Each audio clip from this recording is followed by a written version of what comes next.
Mi nombre es Sebastián Maristani Bastida y vamos a comenzar con el curso de accesos venosos centrales guiados por ecografía.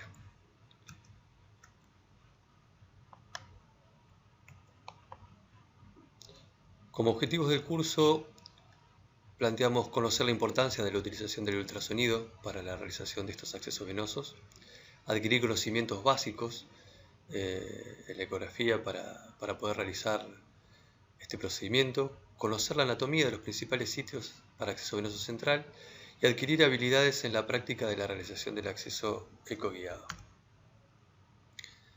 Los temas de la presentación los organizamos en una introducción, los conocimientos básicos de ecografía para la realización de estos accesos vasculares, en la anatomía vascular aplicada a dichos accesos y en la técnica con el uso de ecógrafo.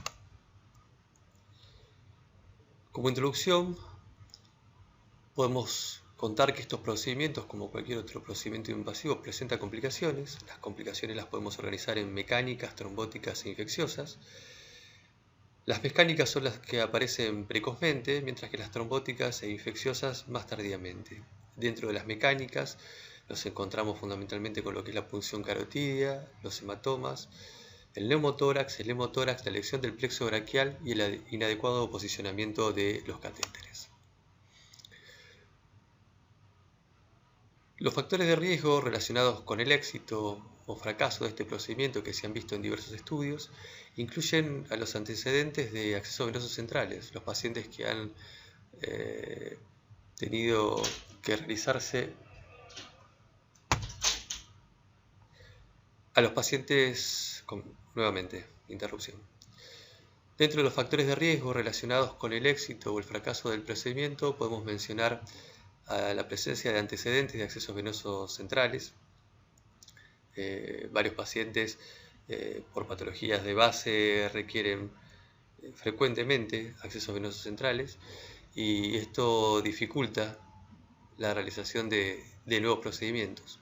El lugar de inserción, esto puede estar originado por características de por sí anatómicas que pueden hacer más dificultoso la realización de un acceso venoso central que otro, pero también es muy dependiente del operador. Hay operadores que están mucho más acostumbrados, por ejemplo, a realizar un acceso venoso central subclavio, mientras que otros lo realizan con mucha mayor capacidad a nivel de la vena yugular.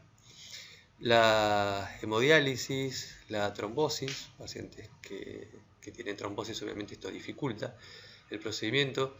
Cuando uno lo desconoce, cuando uno lo conoce, esto es una contraindicación y esto está relacionado, me refiero a la presencia de trombosis, a los antecedentes previos de accesos venosos centrales.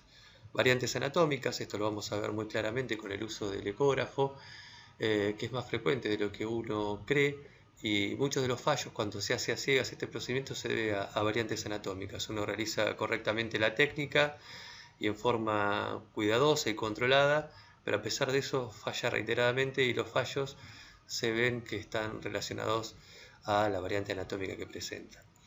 Antecedentes de radioquimioterapia, como mencioné, la experiencia del operador y el peso. Lo que se ha visto con el uso del ecógrafo en varios trabajos es que disminuye el número de intentos. Y al disminuir el número de intentos lo que termina disminuyendo son las complicaciones mecánicas. La falla de canulación de un vaso cuando no se realiza en forma ecoguiada supera el 20%. Y esto ha hecho que la utilización de ecografía para la realización de accesos venosos centrales sea una de las 10 recomendaciones para la seguridad del paciente mencionadas por la Agencia de Investigación y la Calidad para el Cuidado de la Salud de los Estados Unidos. Para poder realizar un procedimiento ecoguiado no es necesario ser un ecografista experto, solamente es necesario conocer muy bien ciertos aspectos del uso del ecógrafo. Por ejemplo, entender que la imagen resulta de la interacción del ultrasonido con los distintos tejidos, que hay que utilizar un transductor lineal de alta resolución de 5 a 13 MHz. Eso nos permite que tenga una muy buena definición la ecografía, pero hasta los 6 centímetros de la superficie. Pero esto nos alcanza perfectamente para lo que nosotros necesitamos, que es visualizar el vaso en cuestión. y conocer funciones básicas como la utilización de la ganancia para modificar el brillo, la profundidad y el foco. Es muy importante la correcta posición del paciente en relación al ecógrafo y al operador. La técnica que utilicemos, si vamos a cortar el vaso transversalmente, entonces vamos a estar visualizando un eje corto, si lo vamos a hacer a lo largo del vaso, un eje largo, o una situación intermedia, que es la que solemos utilizar en nuestro servicio. Utilizamos esa técnica fundamentalmente, pues es una técnica que nos permite visualizar al mismo tiempo la aguja, fundamentalmente la punta de la aguja, durante todo el recorrido que va haciendo hasta encontrarse con el vaso que queremos punzar. Y obviamente la correcta manipulación del transductor. El transductor puede realizar distintos movimientos, que esos movimientos nosotros los vamos a requerir dependiendo de lo que queremos visualizar, si estamos necesitando visualizar mejor el vaso, mejor la aguja o ambos. Por lo tanto, ahí vamos a realizar movimientos de deslizamiento, de compresión. Los movimientos de compresión nos ayudan a distinguir claramente la vena de la arteria, cuando la vena es bien comprensible, distinto a la arteria. Movimientos de balanceo, de rotación y de cabeceo. Dependiendo del eje que utilicemos, nos va a determinar estos abordajes fuera de plano, en plano o intermedio. Las indicaciones son las indicaciones conocidas, fundamentalmente la necesidad del monitoreo de la presión venosa central, que el paciente o la paciente no presente accesos venosos periféricos adecuados por el motivo que sea, requerimiento de nutrición parenteral, infunciones de medicamentos con capacidad de dañar tejidos blandos, la utilización de drogas vasoactivas o, por ejemplo, para trasplantes de médula ósea. Las contraindicaciones: tenemos las coagulopatías, la infección del sitio de acceso y la trombosis del vaso. Estas dos últimas son contraindicaciones absolutas, mientras que la primera, como puede ser modificable, porque uno puede corregir la coagulación del paciente si es necesario, es una contraindicación relativa. Aparece fundamentalmente para lo que son los valores de plaquetas, distintos valores de plaquetas mencionados como límite inferior para poder realizar el procedimiento. Algunos consideran que no se podría realizar con menos de 50.000, otros con menos de 20.000. Nosotros en general lo que hacemos es utilizar ese valor de 20.000 plaquetas y con esos valores lo que indicamos es la transfusión de plaquetas para realizar el procedimiento. Respecto a la anatomía vascular, lo que podemos ver es que la vena yugular se encuentra por delante y por fuera de la arteria carótida, pero con el ecógrafo vemos las variantes anatómicas que hay, que son bastante frecuentes.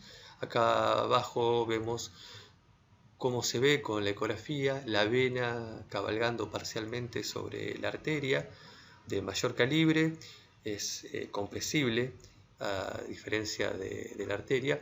Y acá vemos también la disposición que tiene la vena y la arteria subclavia y su relación con la clavícula.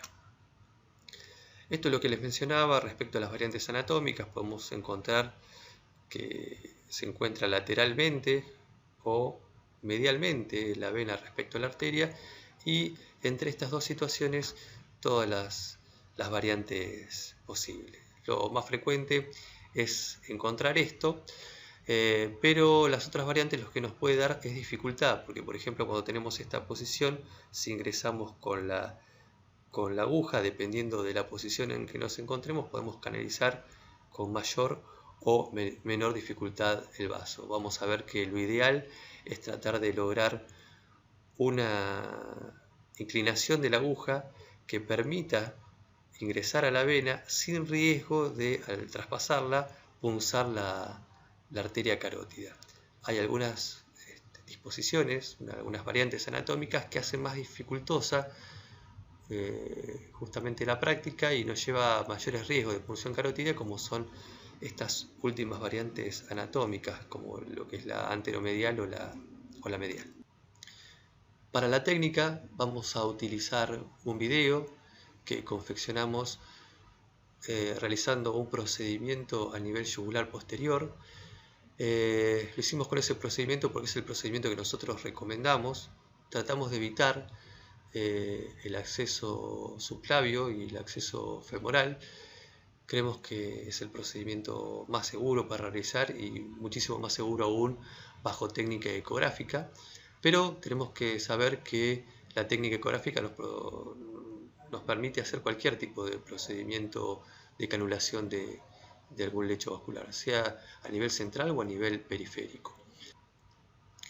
Cabe aclarar en el video que cuando se describe la técnica, en una parte se ve el uso del equipo de protección personal, que en este caso, en el contexto de la pandemia, ese equipo de protección personal va a tener que ser adecuado según en qué situación estamos realizando el procedimiento. Para eso, lo que aconsejamos es que directamente se vayan al protocolo para la utilización del equipo de protección personal para ver bien cuál es el equipo adecuado y cuál es la técnica adecuada dependiendo de la situación en la que nos encontremos. Como conclusión y para terminar, debemos decir que en la actualidad y teniendo disponibilidad de un ecógrafo no debería realizarse ningún acceso venoso central de otro modo que no sea bajo guía ecográfica. Muchas gracias.